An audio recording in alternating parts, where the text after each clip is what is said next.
You may be asking yourself, what am I looking at? This place was called by many names: the New Hotel JH, the Sam Snead Hotel, and the Jenkins Hotel.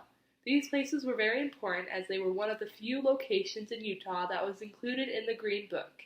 It may not look like much, but this place holds a lot of history. But before I get into that, let me explain what a Green Book is. Although black men had been given the right to vote and were no longer slaves, segregation and racism still occurred in many places. Black people were still kicked out of establishments and in some cities even killed. So in 1936, Victor Green, along with his wife, Alma, created a book with all the locations where it was safe for black people to stay or eat if they were to travel across the United States. The Green Book has often been referred to as the modern Underground Railroad, as it helped many African Americans be safe. The Green Book traveled along a route called Route 66, which was the only route that included places where it was safe to stay. Utah only had a few safe places to stay, and sadly many of them aren't around or have been turned into parking lots. But there were still sites.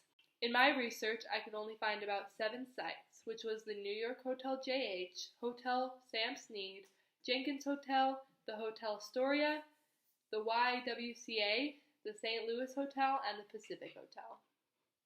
Something very interesting is the location that I showed at the very beginning held 3 different hotels, one after the other. The new Hotel JH, Hotel Sam Snead, and the Jenkins Hotel were all in the same building, but they were owned by different people. The new Hotel JH was black-owned by a couple named James and Ida Hampton. During the time they had run the hotel, they faced violence against many white supremacist groups, and even had their own house broken into. Their ownership ended when James was arrested for being a disorderly person, and after Ida died, their hotel shut down.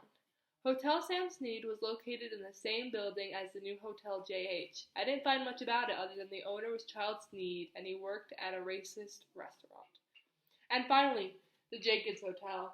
I assumed the last hotel before it became a parking lot. Again, not much was known about this hotel except it had a very short run. The Hotel Astoria, owned by James Jameson, a black man, also had a very short run and is a road today. And although it did allow black people to stay there, it was very segregated as it seemed to have a black entrance and a white entrance. Something interesting about this hotel was before it had existed as Hotel Astoria, it was known as Macedona Hotel and had many murder cases. However, the Hotel Astoria was changed to the Harlem Hotel and became white-owned and was removed off the Green Book. Another place that was included on the Green Book was the YWCA, or the Young Women's Christian Academy, which allowed black women and girls to stay with them. And finally, the Lewis Hotel and the Pacific Hotel. They were places that were both owned or hired black people, and so black people were allowed to stay and perform there. Utah, although it didn't have many locations, was important in history as it provided safe passageways across the United States.